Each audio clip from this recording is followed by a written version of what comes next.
I'm glad to mention that when the core team was sitting and deciding where to take the study tour, it was unanimously decided we will go to Hyderabad.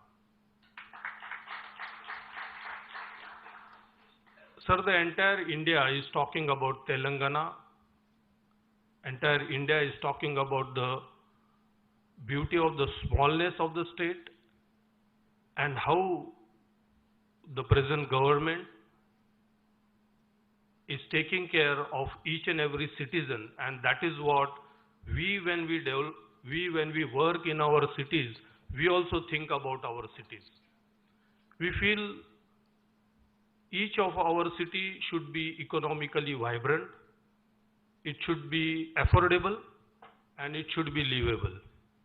So we as developers now, we don't think about our projects and what we are making and what we are selling, but we are thinking about the city, and therefore we felt that we should come to Hyderabad and we should see how the government and the people are working together for the citizens of the state and the city. So we are thankful, and we would like to hear from you what are your vision, how you are looking into things, what is the thought process behind it, and how you are creating this state. As very nicely mentioned, it's a state of agriculture, it's state of innovation, it's state of future, it's state of all the segments of the society. And I feel that can be a role model and which you all are thinking about. Sir, as I mentioned, we are here for 3 days, and the stalwarts like Shekharji and Ram sir, they have given us an opportunity to see projects which are villa projects, projects which are group housing, mega projects. We are going to see the IT park, we are going to see the plotted development, and we are going to see this innovation center which has been created. The thought itself is very powerful. It has been created for the young, talented people, and this can be their starting point, and they can take their own industry or their own business to heights, as well as they will contribute in the economic development of the city. On behalf of my President Pramodji Khairnar, my Secretary Vidyananji Bedekar, Joint Secretary Mr. Ashish Pokarna, Joint Secretary Mr. Bharti and Ravindra Khilari, and the tour in charge Mr. Shantaramji Patil, I once again thank KTR sir and all the dignitaries on the dais and Telangana and Hyderabad CREDAI extended family members. We feel at home over here. We are taken care from morning to evening, and we are really humbled and thanks. I take this opportunity to once again thank and bow down in front of all the dignitaries on the dais. Thank you. Now I request President Maharashtra, Shri Pramod Khairnar to give his speech. Honorable KTR Sir Garu, Chief Secretary Arvind Shekhar Garu,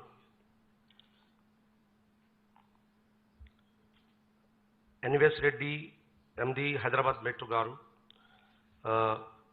our CREDAI mentor and ex-president CREDAI National Shekhar Reddy Garu, CREDAI Telangana and CREDAI Hyderabad Rajshekhar Reddy, Murli Krishna Reddy, Prem Sagar Reddy, and G. Ram Reddy Garu, and entire team of CREDAI Hyderabad and Telangana, and my dear friends. This is really biggest opportunity we got in this study tour. That Honorable KT Rao sir, and under the guidance of Honorable Chief Minister KCR Garu, we are witnessing the entire development of this state. Friends, since 2014 or before that, I have visited Hyderabad city when there was no split happen, and I have witnessed some friction, riots like that. And at that time, I have seen the real estate market of this Hyderabad city. But just after split of these two states and the charge taken by Honorable Chief Minister sir after 2014, the state has witnessed a drastic change. You can see, due to peace and the vision, the entire scenario changes. The Honorable Chief Minister KCR Garu sir has a 360-degree vision. He's not only focusing on infrastructure or real estate, but he's thinking of the basic Indian component, that is farmer. He has taken a lot of efforts to develop the Telangana, its lowest or endest part. He has revived everything, agriculture, weaving department. He has given free water and free electricity also to the farmers. Due to that, there is a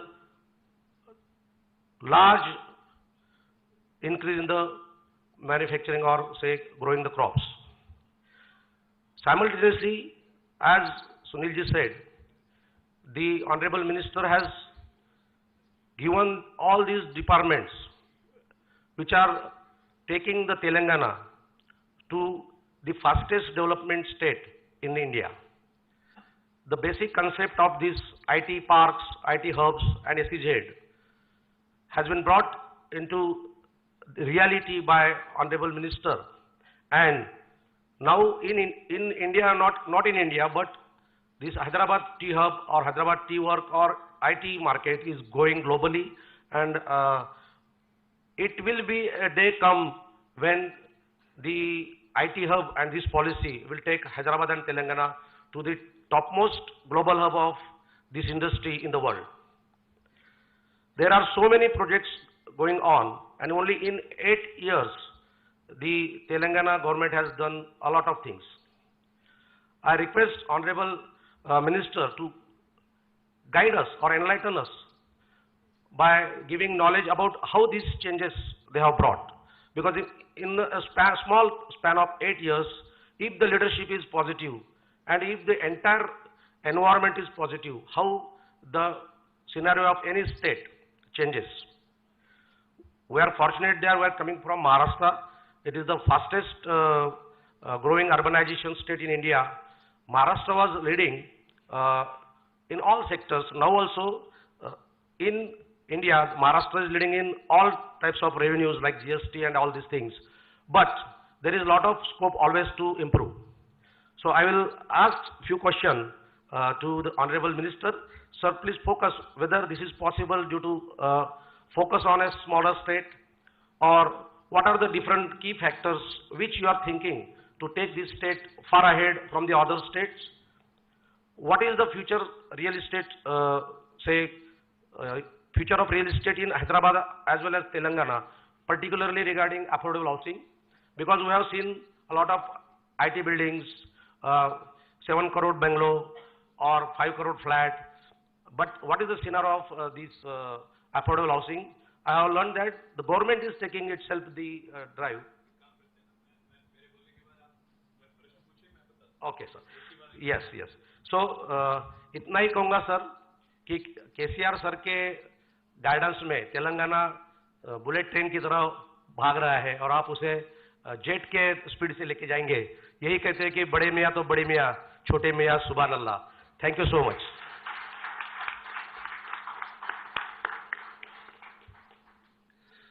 Now I request Prem Sagar Reddy Garu, President CREDAI Telangana, to give his speech and also do the introduction of our Minister KTR Garu.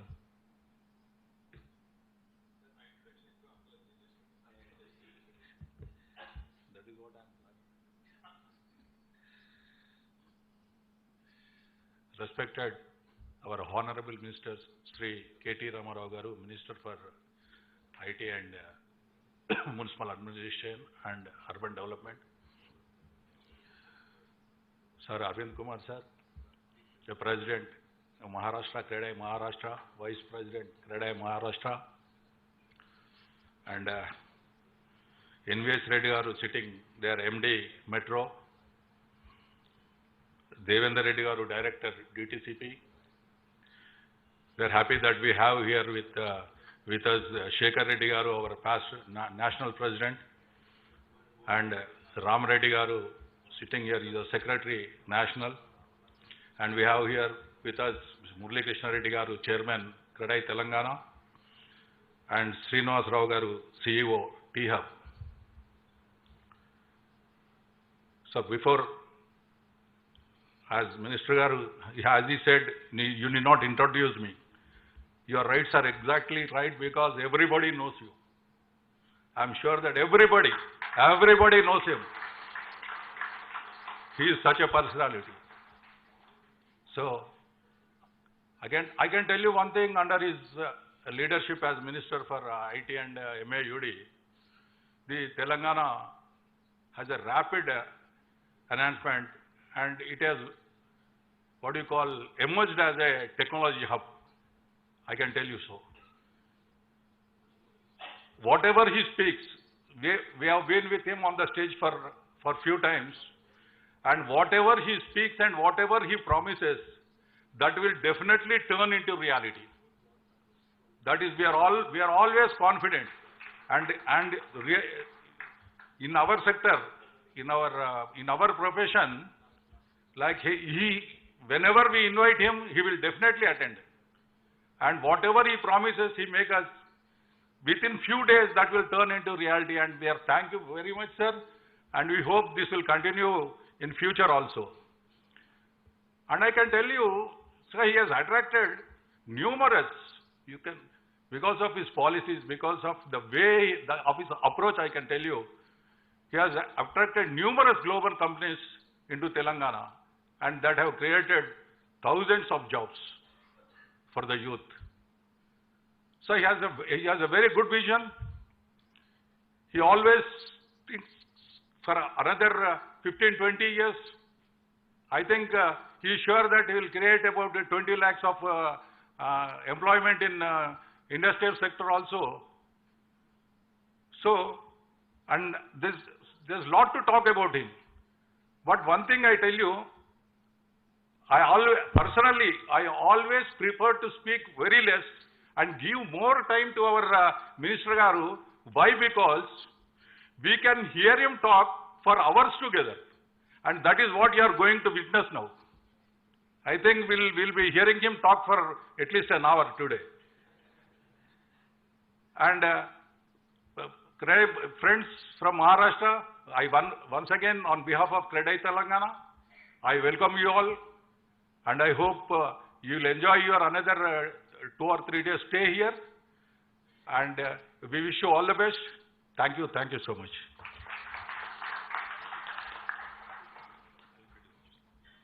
Thank you. इन्होंने तो डरा दिया आपको कि मैं 1.5 घंटा बोलूंगा, 2 घंटा बोलूंगा. बेफिक्र रहो, ज़्यादा नहीं बोलूंगा. Thank you so much. अरे you guys can continue to sit. ठीक, अच्छा. आप सभी को नमस्कार. Thank you so much for coming all the way from Maharashtra. The entire family of CREDAI Maharashtra, Pramod ji, Sunil ji, thank you for coming from, I think, 24 districts of Maharashtra. I appreciate all of you taking the time out, visiting our state, trying to understand, trying to learn, and trying to also, I'm sure, teach us a few things that you have done well in Maharashtra. मेरी थोड़ी बहुत ज़्यादा नहीं, but थोड़ी बहुत relationship है महाराष्ट्र के साथ, क्योंकि मैंने 2 साल पढ़ाई की वहाँ पे पुणे में. मैं पुणे विद्यापीठ का विद्यार्थी हूँ, पर मला मराठी येत नाही, मराठी आती नहीं है. थोड़ा बहुत समझ लेता हूँ, क्योंकि मैंने 2 साल वहाँ पढ़ाई किया है, तो थोड़ा बहुत तो समझ लेता हूँ, पर 2-4 अहम चीज़ सीख लिया था मैंने. हमारी वो पुणे विद्यापीठ गणेश खिंड जो बोलते हैं, तो उसके ठीक बाहर, तब मैं बात कर रहा हूँ 1995-96 की बात कर रहा हूँ. तो उस समय पुणे मतलब वहीं तक होता था, उसके बाद पिंपरी चिंचवाड़ वो इलाका सब था, पर तभी कुछ नहीं था। फिर वापस मैं तब से लेके अभी तक वापस नहीं गया पुणे, बट हमारी ज़्यादातर इंटरेक्शन होती थी वहाँ बाहर, या तो वड़ा पाव खाने में या बाहर जाके वहाँ चौपाटी थी, तो चौपाटी में वहाँ चाइनीज़ के बंडी लगते थे, चाइनीज़ फ्राइड राइस के। तो दो ही चीज़ हमने सीखा है, शेजवान फ्राइड राइस पाइजे, पेप्सी पाइजे। उससे ज़्यादा मराठी तो सीख नहीं पाए। दोस्त तो काफ़ी है, अभी भी दोस्त तो काफ़ी है, पुणे में है, बॉम्बे में है, कहीं और जगह है।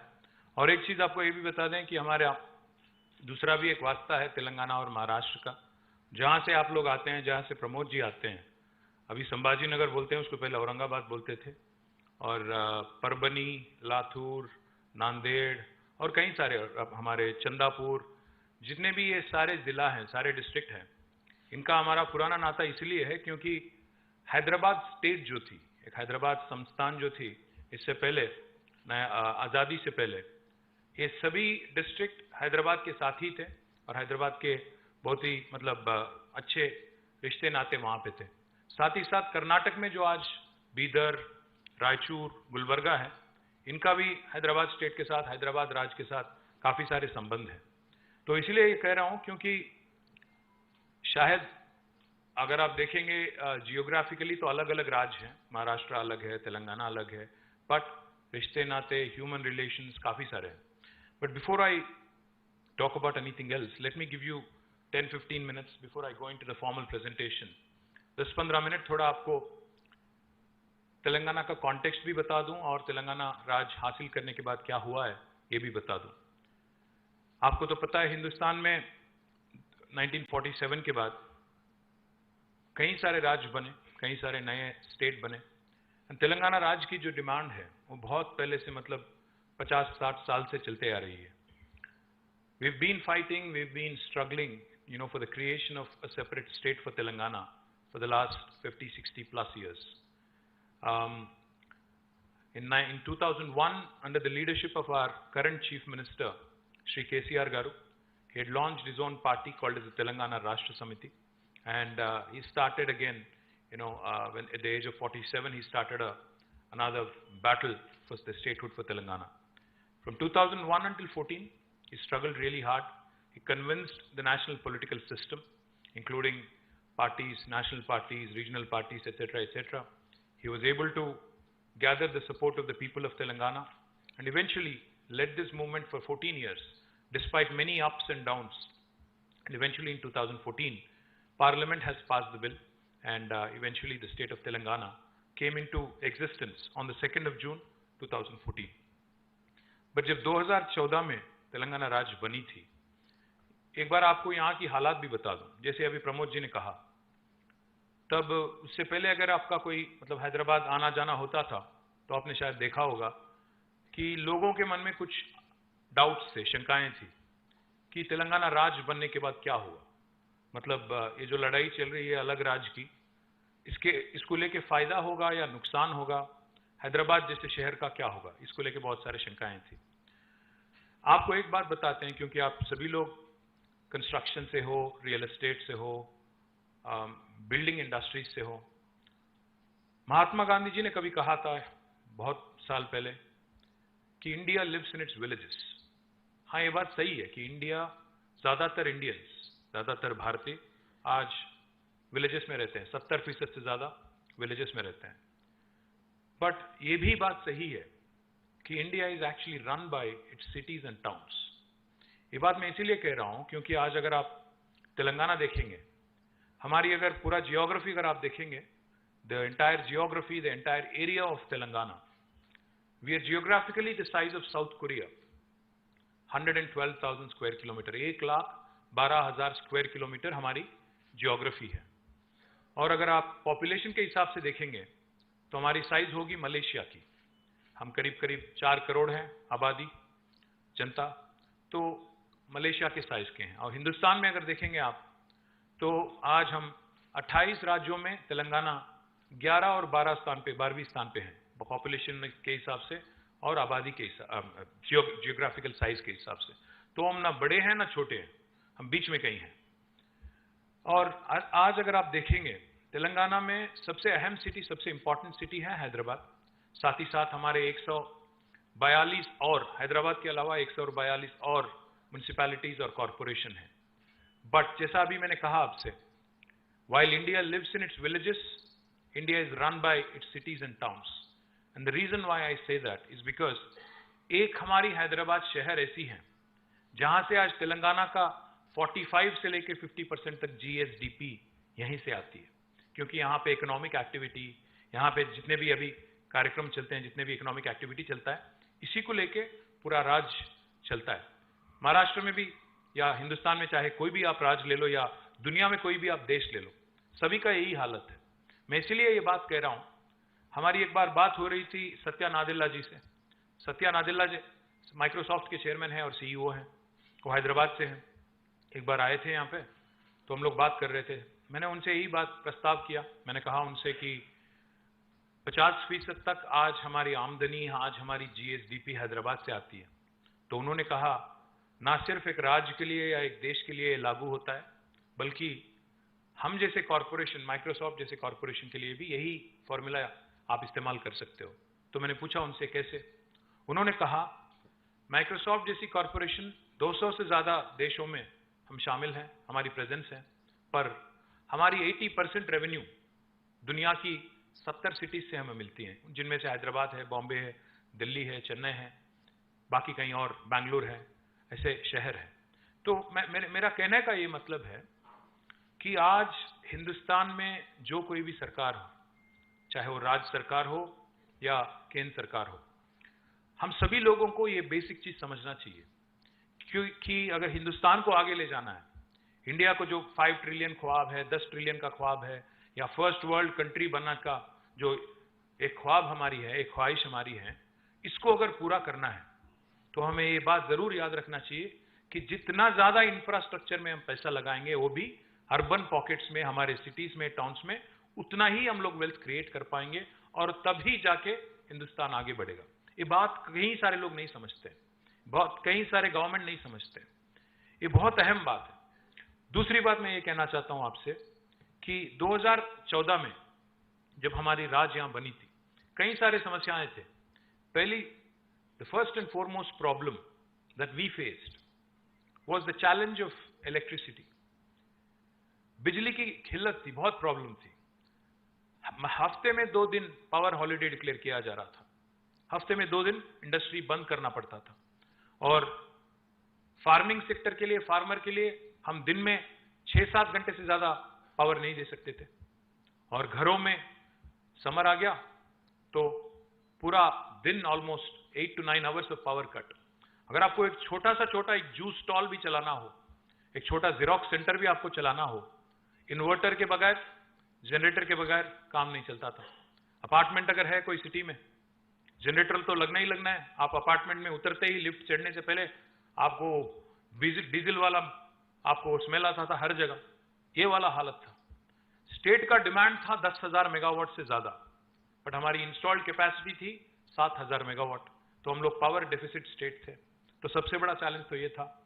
और दूसरी बात, तेलंगाना राज्य बना एक नारे को लेके कि पानी में जो हमारी रिवर वाटर है, पानी है, उसमें हमें जो इनजस्टिस हमारे साथ किया गया, जो नाइंसाफी हमारे साथ किया गया, जो अन्याय हमारे साथ हुआ है, उसको करेक्ट करना था। और तीसरी बात, बहुत गरीबी, one of the most backward states in the country कहा जाता था तेलंगाना को, क्योंकि काफी सारे हमारे डिस्ट्रिक्ट्स, हमारे 10 जिला थे, 10 में से हैदराबाद को छोड़ के बाकी 9 बैकवर्ड रीजन ग्रांट फंड मिलता था हमें, BRGF। 9 जिला को केंद्र सरकार ने घोषित किया था कि ये बैकवर्ड जिले हैं। तो ये हमारी हालत थी 2014 में, ना बिजली थी, ना पानी थी, गरीबी हर जगह। हैदराबाद जैसे शहर के बारे में कई सारे शंकाएं हैं कि क्या होगा इसका, ये वाला हालत था।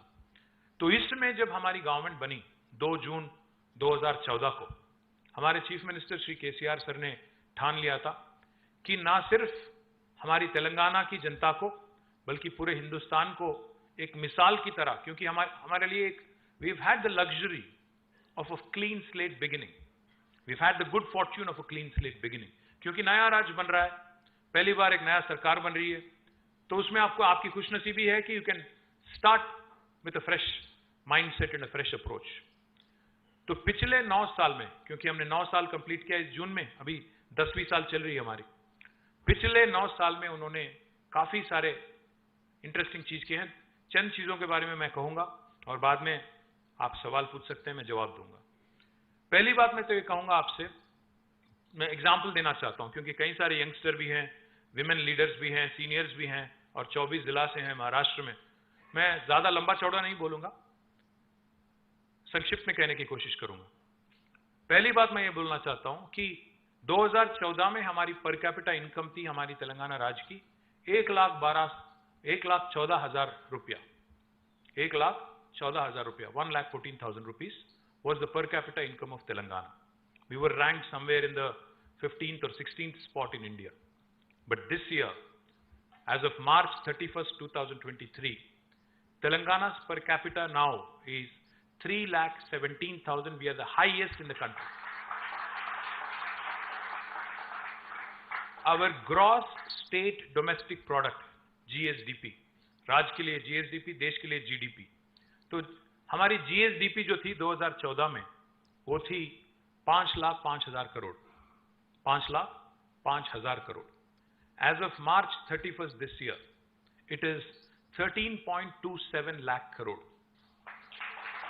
The growth, and remember this, this is despite 2 years of COVID.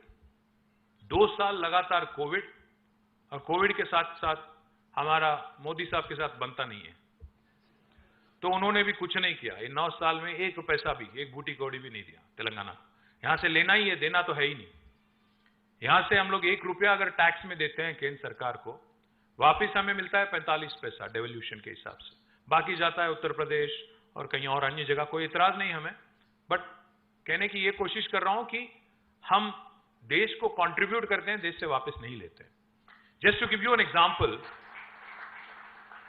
Telangana is less than 2.5% of India, but Telangana's contribution to India's GDP is 5%. We literally punch double our weight. मतलब एक 50 किलो वाले boxer और 100 kilo वाली boxer के साथ लड़ रहे हैं, तो वो वाला हालचाल है। Telangana punches double its weight. ये कैसे हुआ? पर कैपिटा कैसे बढ़ा? प्रोजेक्ट कैसे बने? क्या क्या किया गया? मैं आपको 2-4 चीज बताता हूं, आपको ये जान के ताजुब भी होगा। You will be very surprised to know this. दुनिया की सबसे बड़ी अमेज़न की कैंपस कहां है, कोई बता पाएंगे आप में से? जी, हैदराबाद। दुनिया की सबसे बड़ी अमेज़न की कैंपस सियाटल में नहीं है, अमेरिका में नहीं है, हैदराबाद शहर में है। मैं आपसे रिक्वेस्ट करता हूं, आप लोग जाने से पहले देख के जाइएगा जरूर। 3.1 मिलियन स्क्वायर फुट कैंपस है, ज्यादा दूर नहीं है यहां से, क्या शायद 2-3 किलोमीटर होगी यहां से, जरूर देखना। और एक बात बताता हूं आपको, गूगल नाम तो सुना होगा, एप्पल, मैं राहुल नहीं बोला, गूगल बोला।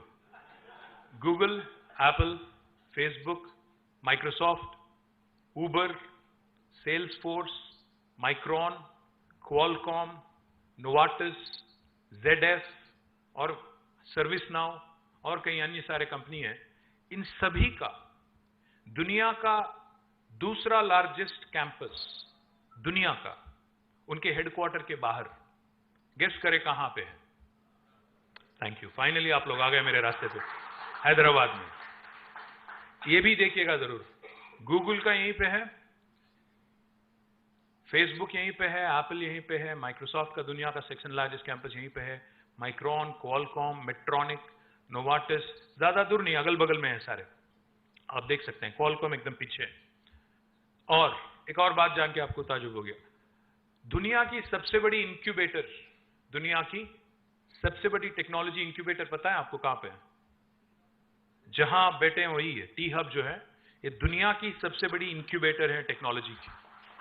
और ये 18 एकड़ जमीन जो अगल बगल में है, यहां पे टी हब है, एकदम इसके ठीक बाहर टी वर्क्स हैं जो हिंदुस्तान की सबसे बड़ी प्रोटोटाइपिंग फैसिलिटी है। उसको लग के एक और बिल्डिंग बन रही है, image tower, innovation in multimedia, animation, gaming and entertainment. 1.6 million square foot की बिल्डिंग बन रही है। इन तीनों को मिला के ये हो गया दुनिया की सबसे लार्जेस्ट इनोवेशन कैंपस, क्योंकि इनोवेशन पे, चाहे वो प्रोडक्ट इनोवेशन हो या टेक इनोवेशन हो या एनिमेशन में, गेमिंग, एंटरटेनमेंट या मल्टीमीडिया की इनोवेशन हो, सारे चीज एक ही कैंपस से अगर आप देखेंगे जोड़ के, तो ये दुनिया की सबसे लार्जेस्ट इनोवेशन कैंपस है। एक और बात आपसे मैं कहता हूं, हम सभी लोग ने कोविड के, we have just come out through that COVID phase. Everybody went through COVID, everybody had somebody in the family or friends who was affected. Some people have unfortunately passed, etc., etc. I would request you to think about this, what I'm about to say. Not only in technology, we are also a leader in biology. आपको ये जान के आश्चर्य होगा, दुनिया की vaccines अगर आप देखेंगे, ह्यूमन वैक्सीन देखेंगे प्रोडक्शन, हैदराबाद दुनिया की वैक्सीन कैपिटल है, not India. We produce 900 crore doses of vaccines every year, which is 33% of global vaccine production. Even that happens from Hyderabad. I request the youngsters here, जितने भी हमारे youngsters यहाँ पे हैं, आप सभी लोगों से मेरी रिक्वेस्ट है कि ना सिर्फ आप ये अच्छे अच्छे बिल्डिंग देखें, बल्कि आप थोड़ा समय लीजिएगा। एक 40 किलोमीटर की दूरी पे जीनोम वैली है, जहां से, जैसा अभी मैंने कहा, वैक्सीन प्रोडक्शन 900 करोड़ वैक्सीन वहां से बनते हैं। Not only vaccines, we produce 40% of India's pharmaceuticals. We are the leader in India in pharmaceutical and bulk drugs production. आपको ये जान के आश्चर्य होगा कि दुनिया का सबसे largest number of US FDA approved manufacturing facilities, US FDA approved medicine बनाने वाली फैक्ट्रीज दुनिया के सबसे ज्यादा कोई एक राज्य में अगर है दुनिया में, तो वो है तेलंगाना में। Second largest is new Jersey, largest is Telangana. Telangana में 214 है US FDA approved manufacturing facilities, new Jersey में 189 है। Point I'm trying to make is, we are not only a leader in technology, और हिंदुस्तान के इतिहास में इससे पहले कभी ऐसा नहीं हुआ है कि बैंगलोर को किसी शहर ने लगातार 2 साल ठुकराया। पिछले 2 साल we have created more technology jobs in India than Bangalore. You will be surprised. Last year, it was 33% of the total technology jobs in India coming from Hyderabad. This year, it is 44% of the total tech jobs created in India coming from Hyderabad. And that shows in our growth story. अगर आपको मेरे बात पे विश्वास नहीं आता है, क्योंकि मैं पॉलिटिशियन हूं, क्योंकि पॉलिटिशियन लोग बोल तो अच्छा लेते हैं, कई बार झूठ भी बोल देते हैं, आपके मन में होगा शायद।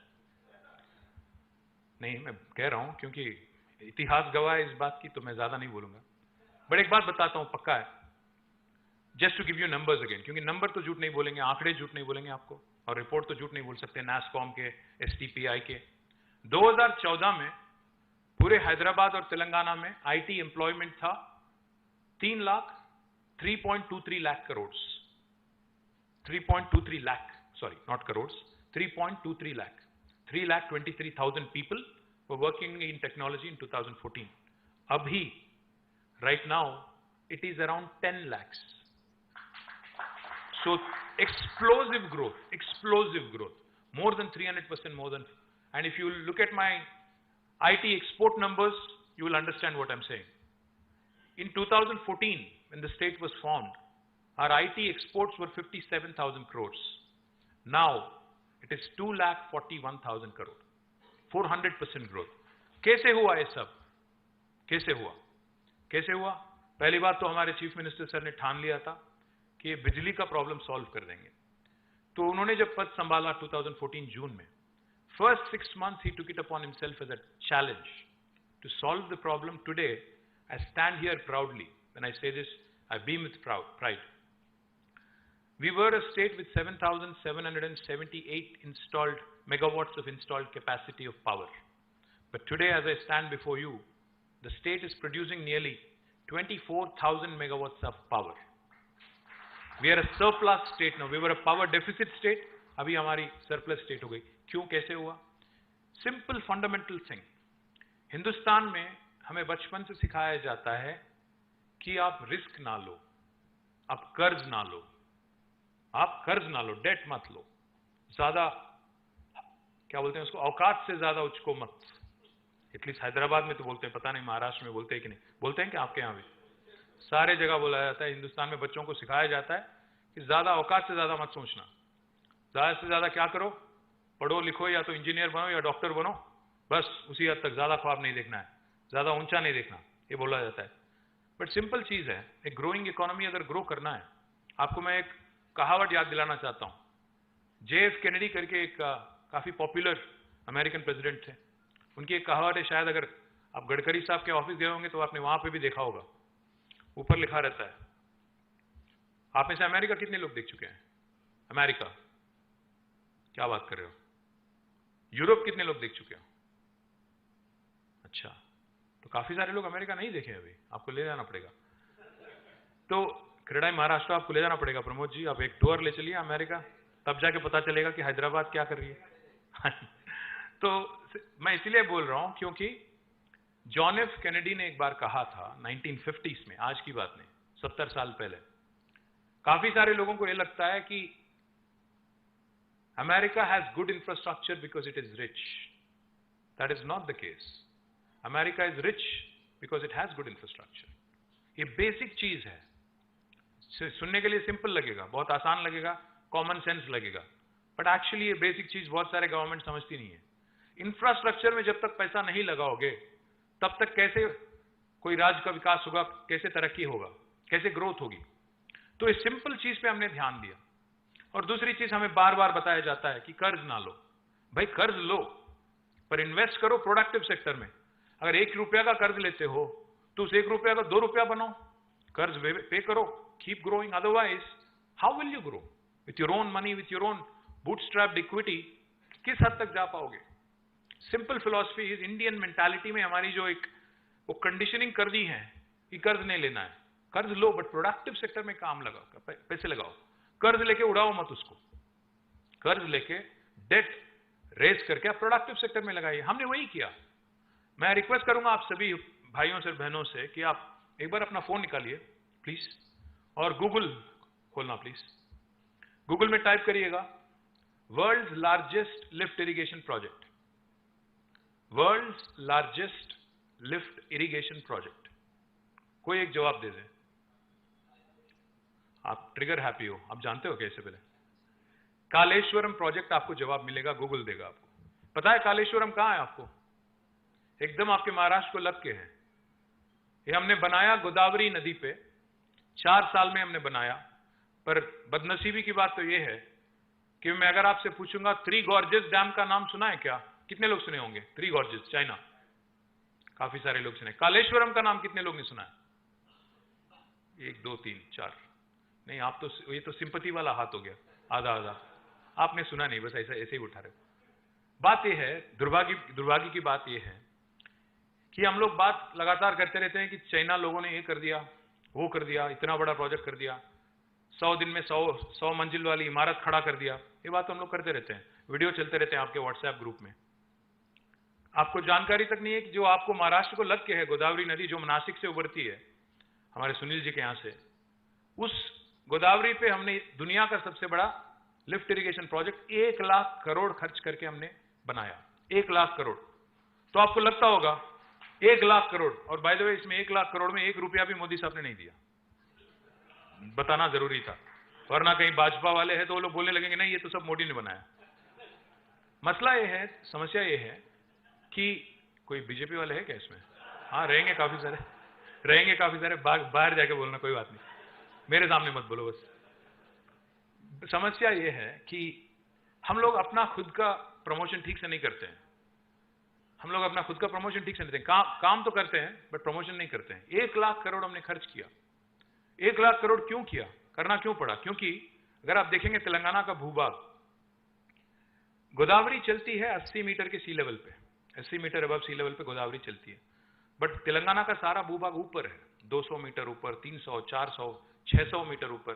तो एक कालेश्वरम प्रोजेक्ट जो है, हमने महाराष्ट्र के साथ एक समझौता किया, एक बायलैटरल एग्रीमेंट हमने कर लिया कि हम लोग प्रोजेक्ट बना रहे हैं, इंटर स्टेट डिस्प्यूट ना हो, देवेंद्र फडणवीस मुख्यमंत्री थे तब, उनके साथ हमने एक समझौता किया, एक एग्रीमेंट किया और एक प्रोजेक्ट हमने 4 साल में खत्म किया। ये 4 साल में प्रोजेक्ट कंप्लीट करने से दुनिया की सबसे लार्जेस्ट लिफ्ट इरिगेशन प्रोजेक्ट, इससे हुआ क्या? हुआ ये है कि 45 लाख एकड़ जमीन, इससे पहले जिसका कोई इरिगेशन कमांड नहीं था, कमांड सोर्स नहीं था, एक रिलायबल सोर्स नहीं था, उसको आज एक जबरदस्त सोर्स मिल गया। 80 मीटर पानी, जहां 80 मीटर गोदावरी की हमने पकड़ा, उसको हमने मल्टीपल स्टेज लिफ्ट करके 618 मीटर की हाइट पे हमने उसको लिफ्ट किया। इसलिए दुनिया की सबसे लार्जेस्ट लिफ्ट इरिगेशन प्रोजेक्ट है। इसको चालू करके 4 साल हो गया। आज जब हम लोग बात कर रहे हैं यहां पे, पता है हमारे चीफ मिनिस्टर क्या कर रहे हैं? आज इसी समय कालेश्वरम से भी सब बड़ा, कालेश्वरम से भी बिगर पंप हाउसेस के सहित एक और प्रोजेक्ट हमने बनाया, पालमूरू रंगारेड्डी लिफ्ट इरिगेशन, जिसकी उद्घाटन आज सीएम सर कर रहे हैं महबूब नगर डिस्ट्रिक्ट में, जो कि 200 किलोमीटर दूर है। यहां पे हमने बनाया कालेश्वरम गोदावरी पे, और दूसरा कृष्णा रिवर पे, जो फिर से अगेन महाराष्ट्र से आता है। कृष्णा पे हमने बनाया पालमूरू रंगारेड्डी। इसको लेके क्या हुआ? इसको लेके हुआ यह है कि पालमूर के जरिए हम दे पाएंगे करीब करीब 12.5 लाख एकड़ जमीन को पानी, और कालेश्वरम से 45 लाख एकड़, जिसको लेके आज Telangana, we were ranked 24th among Indian states for production of paddy rice, 24th in 2014. You know where we are today? We have crossed Punjab and Haryana, and we are the #1 state which is producing paddy in the country today.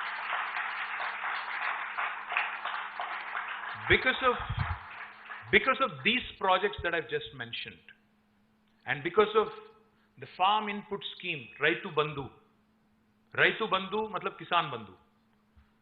रैतु बंधु एक ऐसी project है जिसमें farmer को हम government की तरफ से फार्म इनपुट असिस्टेंट देते हैं। अभी तक 12 किस्तों में, 12 इंस्टॉलमेंट्स में, किस्तों में हमने 73,000 करोड़ रुपया 70 लाख फार्मर के अकाउंट में सीधा जमा किया, विदाउट 1% डिविएशन, 1% करप्शन, 1 पैसा of corruption. That is what has led to agriculture revolution in Telangana today. We used to produce, in 2014, we used to procure as a state government 68 lakh metric tons of paddy, rice. But पिछले summer में हमने 68 lakh metric ton हमने 2014 में हमने procure किया था। इस साल समर में हमने 3.5 करोड़ मेट्रिक टन पैडी हमने खुद प्रोक्योर किया।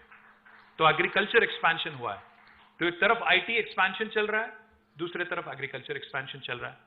मैं आपको एक इंटरेस्टिंग चीज बताता हूं। मैं अभी बात कर रहा था सुनील जी से और प्रमोद जी से। मैंने पूछा इन दोनों से, क्योंकि दोनों बिल्डर हैं।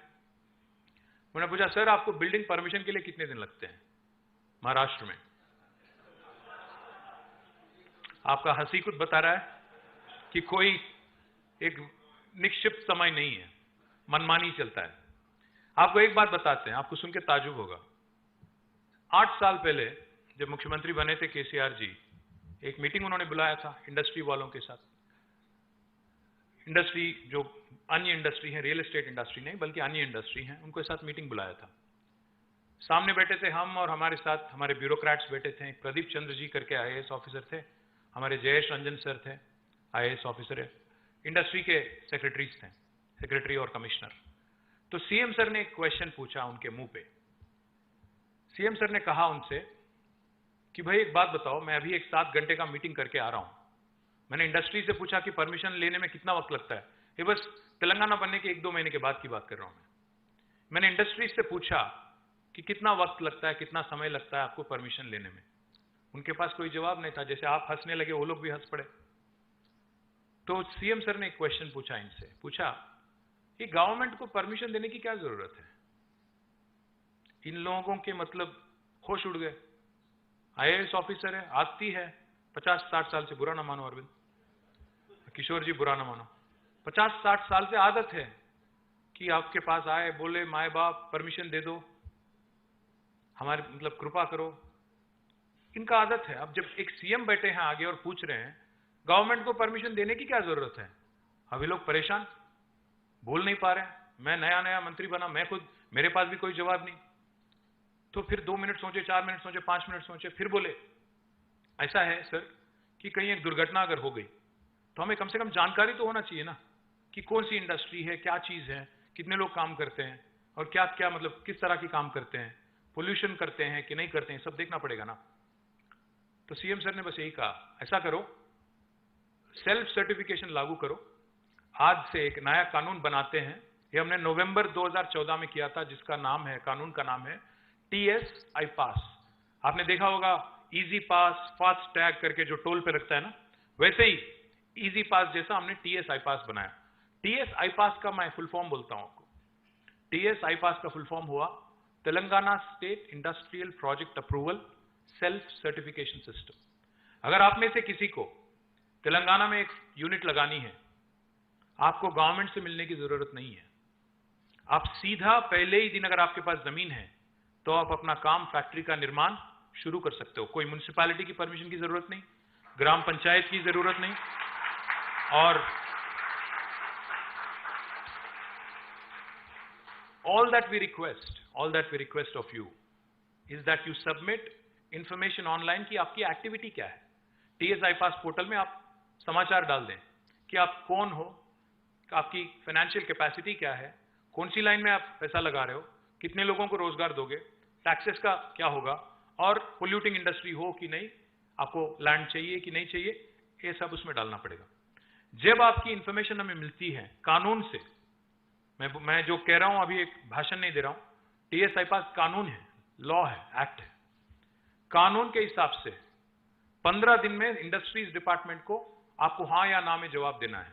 परमिशन देंगे या नहीं देंगे, आप एलिजिबल हो कि नहीं, 15 दिन में जवाब देना है। अगर 15 दिन में हम जवाब नहीं देते हैं, क्या होगा? 16वां दिन ऑटोमेटिक अप्रूवल, हिंदुस्तान में कहीं नहीं, automatic deemed approval as per the act. और 16वां दिन एक और काम भी मैं कर सकता हूं। हमारे सीनियर आईएएस ऑफिसर जो हैं, अरविंद हैं, किशोर जी हैं, एनवीएस रेड्डी हैं, कानून मुझे मजबूर भी करती है कि 16वां दिन से अगर इन्होंने फाइल को रोका है, एक दिन मैं इनको 1,000 रुपए का फाइन पे लागू कर सकता हूं। हिंदुस्तान में कोई सरकार ने ये करने की हिम्मत नहीं की आज तक। अगर आपको लग रहा है कि ये आदमी जो बोल रहा है सच बोल रहा है कि ऐसे ही बकवास बोल रहा है, तो मैं आपको यही कहना चाहता हूं, पिछले 8 साल में हमने 24,000 परमिशन टीएस आई पास के जरिए हमने दिया। $50 बिलियन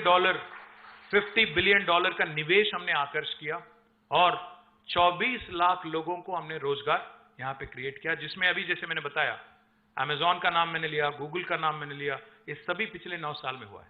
माइक्रोसॉफ्ट तो पहले आया था।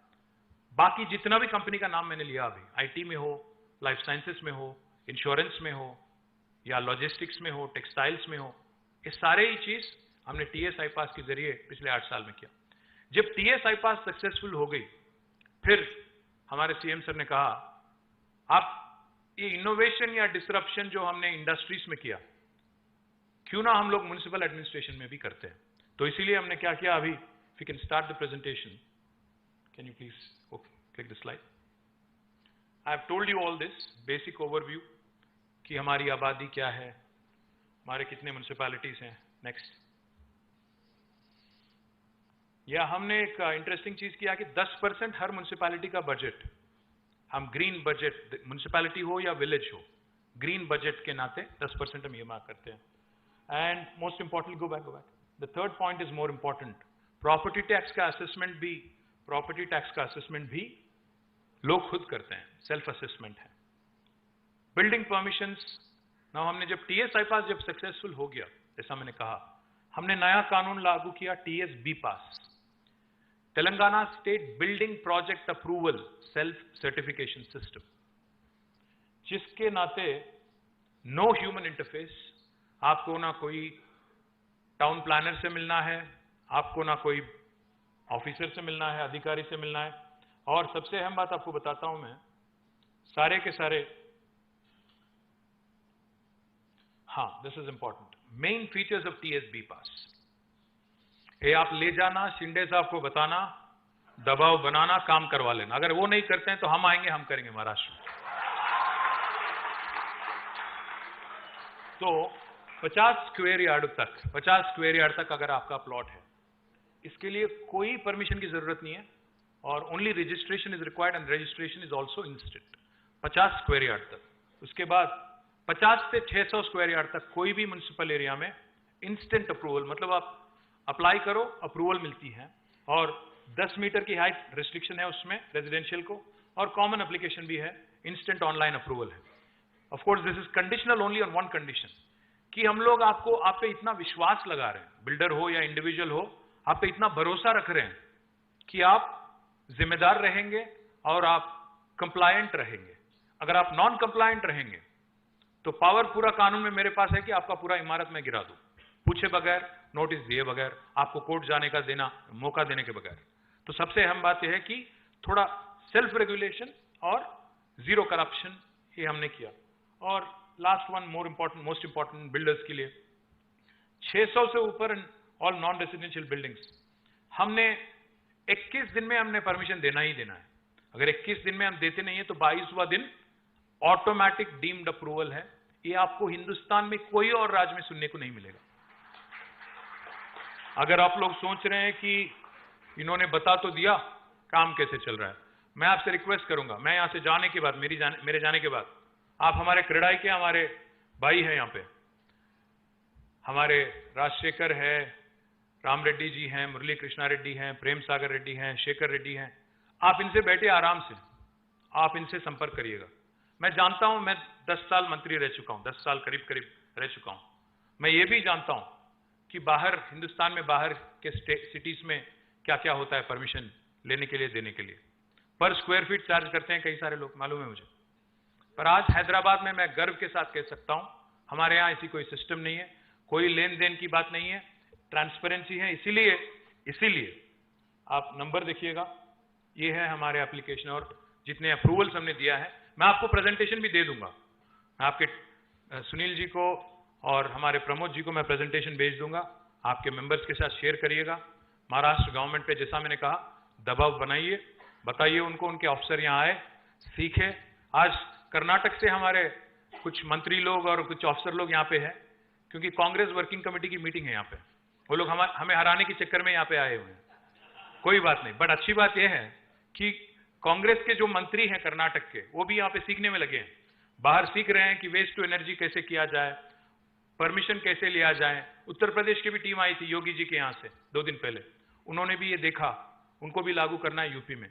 तो इसलिए मैं गर्व के साथ कहता हूं, जो तेलंगाना आज करती है, बाकी हिंदुस्तान कल करती है। We are a trend setter, we are a torch bearer, we are a trail blazer. Let me also tell you, we have not only planned for today, this beautiful city Hyderabad. I have to give credit where it's due. While my government and our honorable, under the leadership of our honorable chief minister, has done exceedingly well in terms of creation of infrastructure.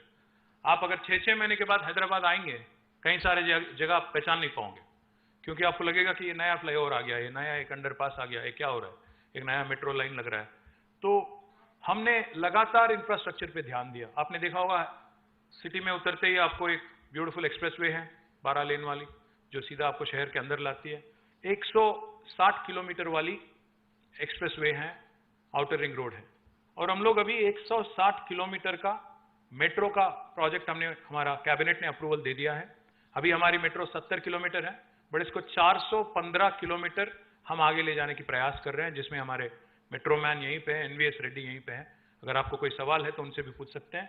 और metro चौतरफ, outer ring road में हमने एक metro का corridor भी बना दिया, उसको भी हम लोग इंक्लूड करके चल रहे हैं।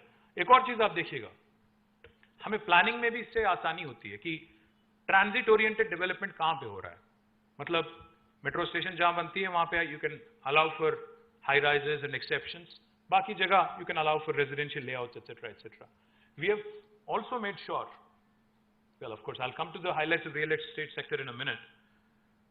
हिंदुस्तान के इतिहास में, जैसा मैंने कहा, इससे पहले कभी नहीं हुआ कि बैंगलोर को किसी शहर ने 2 साल लगातार नंबर ऑफ एम्प्लॉइज में बीट किया। ऑफिस स्पेस अब्जॉर्प्शन में उनको हमने 4 क्वार्टर लगातार बीट किया। आज Hyderabad real estate sector is doing really well. Of course there are highs lows COVID, etc., work from home, hybrid models, etc.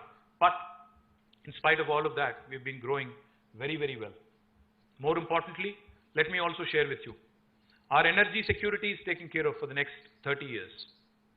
Our energy growth requirement, मतलब power, बिजली, जितना भी चाहिए, जितना भी ये शहर बढ़े, उसकी requirement को हमने already capture किया, उसके लिए provision किया. पानी, हम लाते हैं पानी, जैसा अभी जो project की मैंने बात की, कालेश्वरम और पालमूरू रंगारेड्डी lift irrigation, दोनों में हमने provision रखा है कि drinking water की भी provision है. तो Hyderabad till 2052, its drinking water needs are met with. Next month, in fact, next month in October, by the end of October, we will become the first city in India to be treating 100% of its wastewater. 100% of it is sewerage. 2000 MLD की हमने sewage treatment plant, उसका उद्घाटन किया. अक्टूबर के अंत तक पूरा करेंगे. और I'll come to this now. I think this could be of interest to you. My chief city planner is here. My director planning is here. Director town and country planning is also here. So Hyderabad has been growing very, very fast in terms of real estate. And one of the things that we allow for is unlimited FSI. And this has been on since 2005-06. It's important to grow vertical. Hyderabad, India जैसी country में, I think where limited space है और unlimited people है. We are the most populous nation on the planet now. We have to go vertical. So unlimited FSI हमने allow किया है. इसको लेके आज, if you look at the skyline of Hyderabad, it's beautiful. And we continue to build, and we are in fact now, after Bombay, after Mumbai, we have the second largest number of skyscrapers in the country. Let me also tell you, like I said, more than 12 buildings which have been approved with more than 50 floors. That will make us the second largest in India after Mumbai.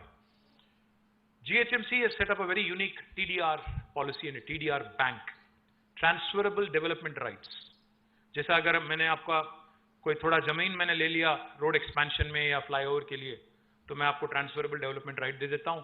And this transferable development bank has been created, wherein we can swap within GHMC, HMDA, and our industrial areas also, so that it becomes easy.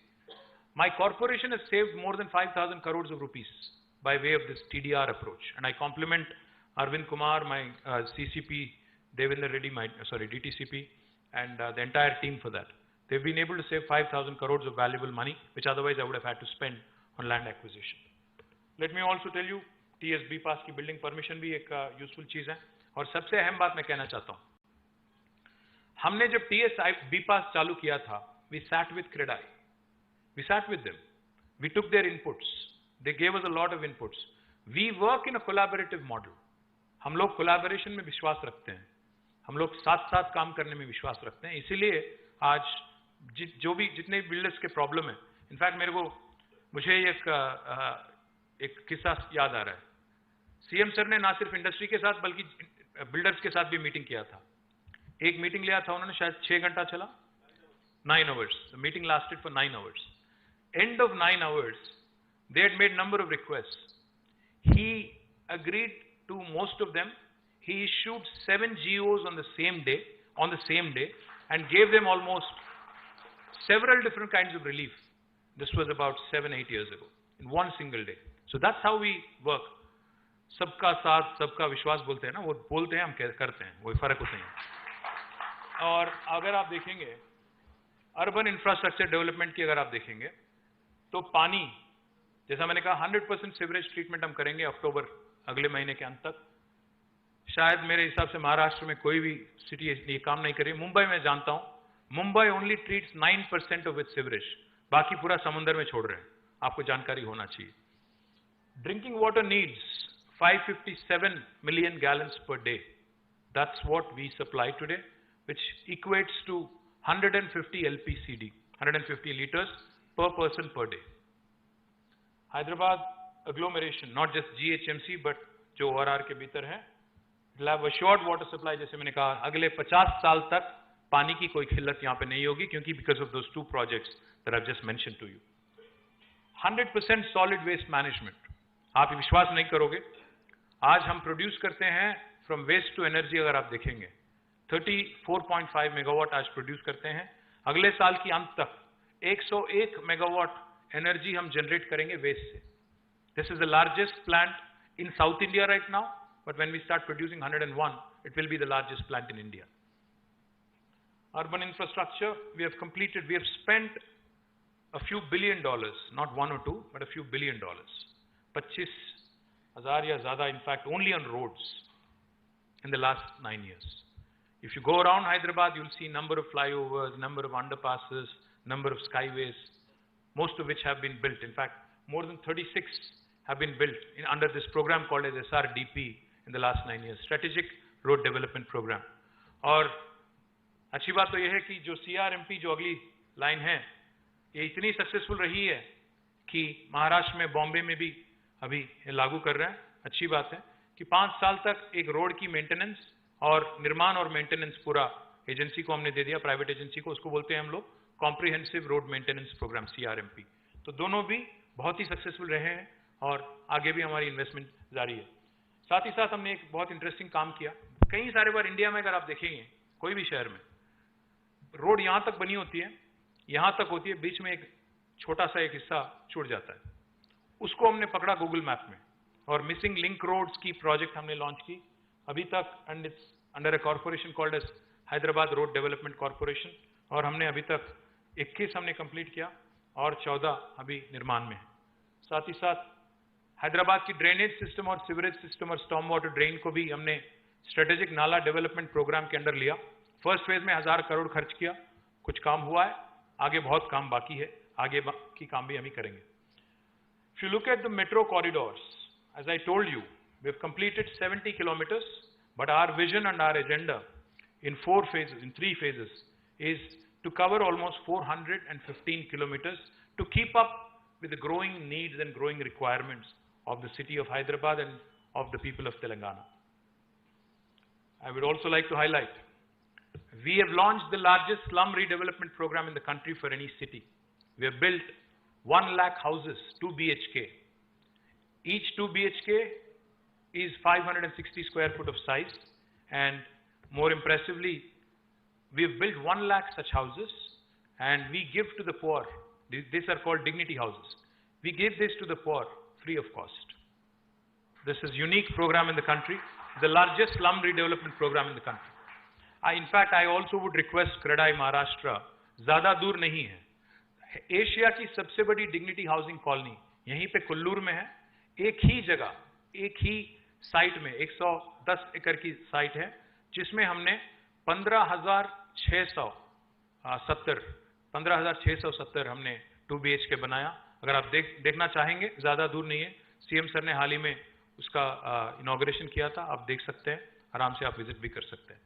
और mission Bhagirath, Telangana is the first state in the country to have completed a massive drinking water project called as Mission Bhagirath, where we have provided a portable drinking water connection to each and every one of our 1 crore homes. This is the first state in India, in independent India. जब हमने ये complete किया, मोदी जी ने inspiration लिया, इसका नाम दे दिया हर घर जल. पता नहीं कहाँ दे रहे हैं महाराष्ट्र में, बट हमने तो कंप्लीट कर दिया तेलंगाना में. और you can check anywhere in Telangana, Mission Bhagirath is done. Mission Kakatiya, we have revived 46,000 lakes and tanks in Telangana, which is what has also led to the expansion of agriculture activity in our state. Heritage restoration, etc., etc. You can go around Hyderabad, you'll see a lot of heritage structures that have been revamped and restored. And of course, strong focus on welfare, because चाहे कोई भी कुछ भी कह ले, कोई बोले रेवड़ी कल्चर, कोई बोले कुछ और, बट हिंदुस्तान आज दुनिया का सबसे मोस्ट पॉपुलस कंट्री है और हिंदुस्तान आज दुनिया का सबसे ज्यादा गरीब लोग पूरी दुनिया में अगर कहीं हैं तो हिंदुस्तान में है. अगर ये बात को हम नहीं समझते हैं, हमारे गरीबों की वेलफेयर अगर हम ठीक से नहीं करते हैं, देखभाल ठीक से नहीं करते हैं, तो हिंदुस्तान में तनाव पैदा हो सकता है, रेस्टलेसनेस पैदा हो सकता है.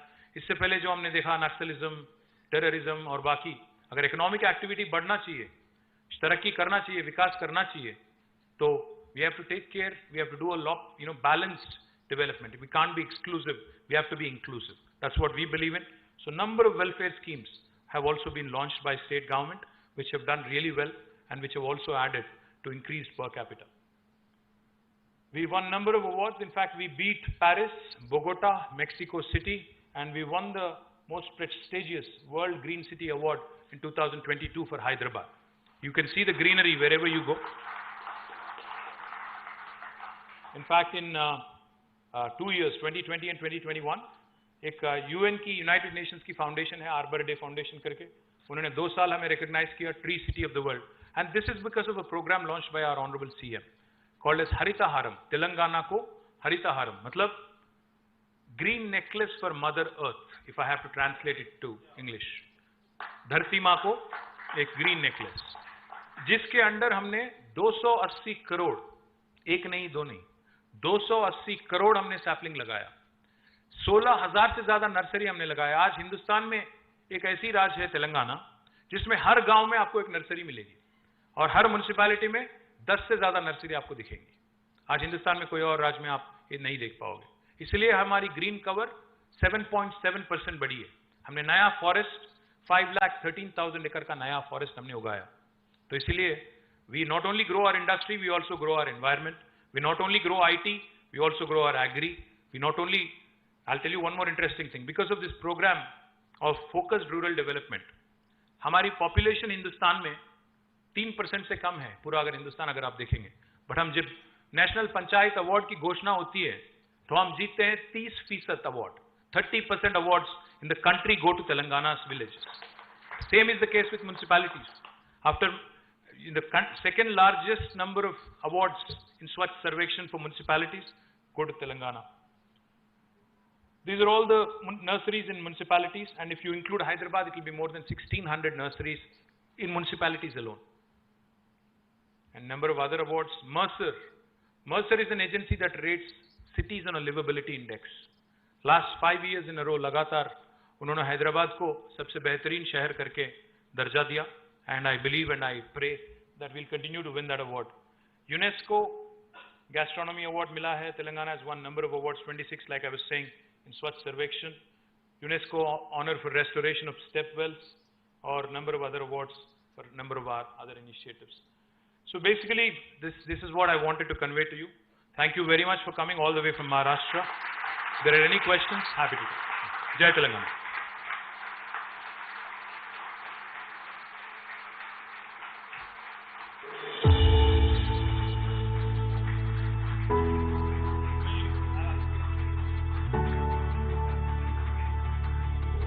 This is the colony I was telling you about. आप बैठ जाइए please.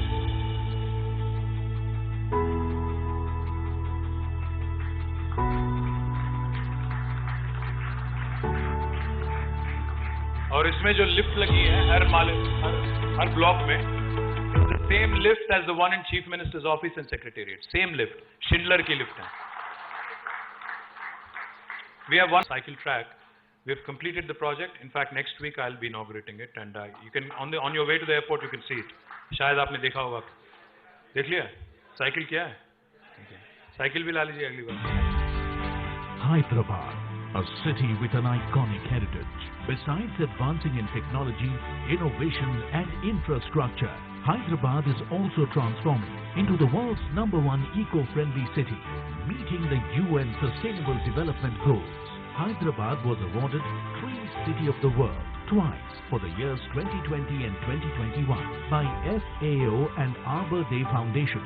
Now, Hyderabad, the capital city of Telangana, wins another laurel. Hyderabad beats Paris, Montreal, Mexico City, Buenos Aires, Melbourne, while competing with 57 entries from over 40 cities across 24 countries, and won the World Green City Award 2022 and Living Green for Economic Recovery and Inclusive Growth Award by the International Association of Horticulture Producers. AIPH celebrates this fantastic achievement.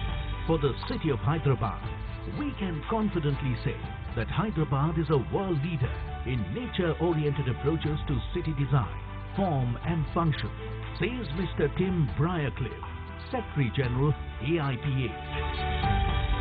The credit for this remarkable achievement goes to the government for the various green initiatives and environment-friendly policies, particularly Telangana Ku Harita Haram, the brainchild of the Honorable Chief Minister and the world's third largest human endeavor in afforestation.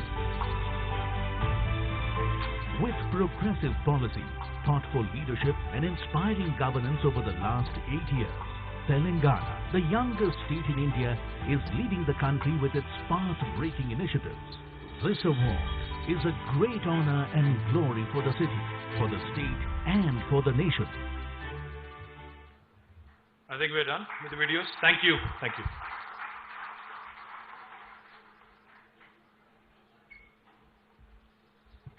That was a very powerful and impactful speech by none other than our brand ambassador of Telangana.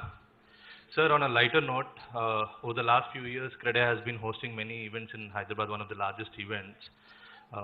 We struggled for almost 2 or 3 months to get all the delegates, and it will be a 2 or 3 day program.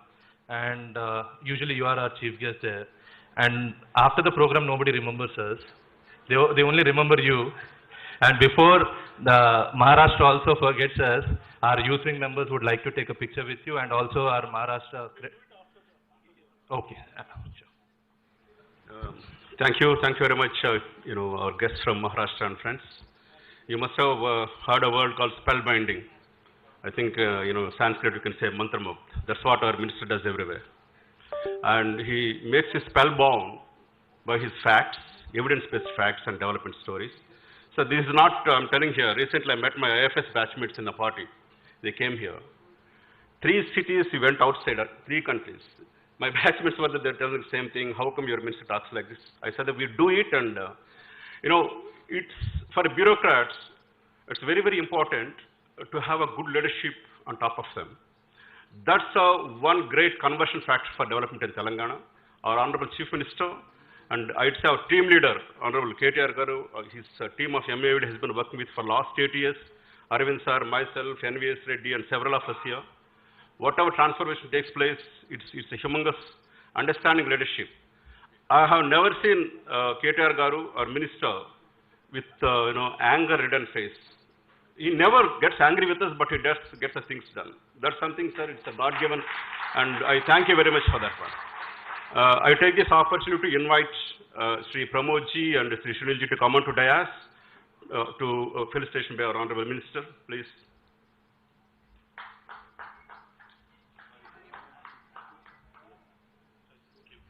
Thank you.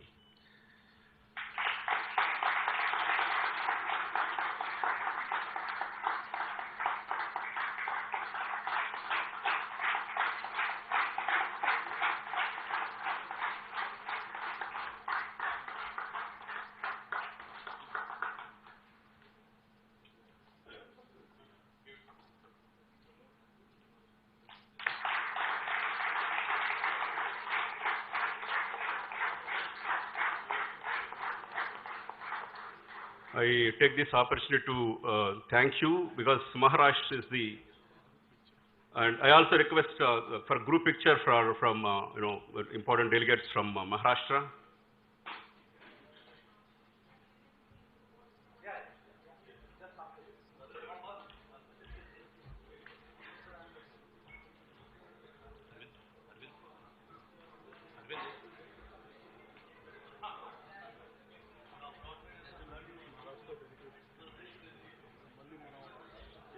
Only Maharashtra delegates, please.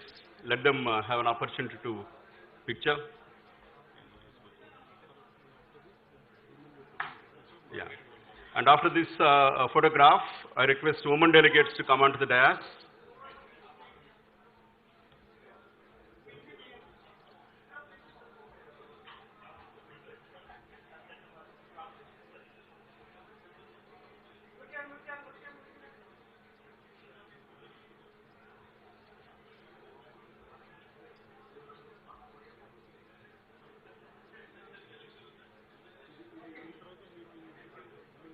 Yeah, thank you. Women delegates onto the dais, please.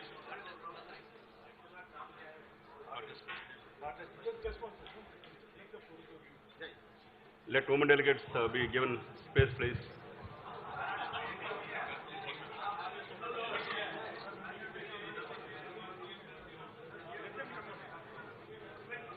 Women delegates onto the dais. May I request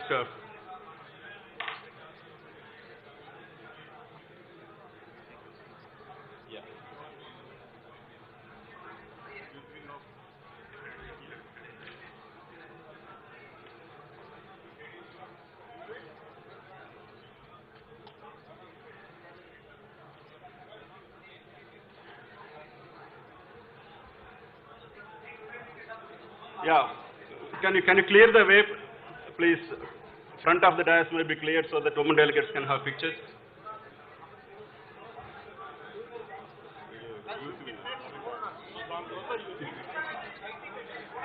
After this, youth wing of CREDAI Telangana.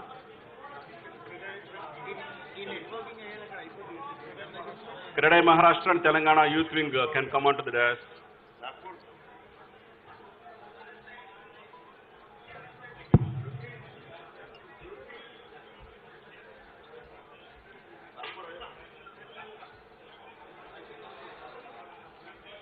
Can you clear the front of the dais, please? Yes, sir. Yes, sir. Others, could you please others get down, leaving the space for youth wing of.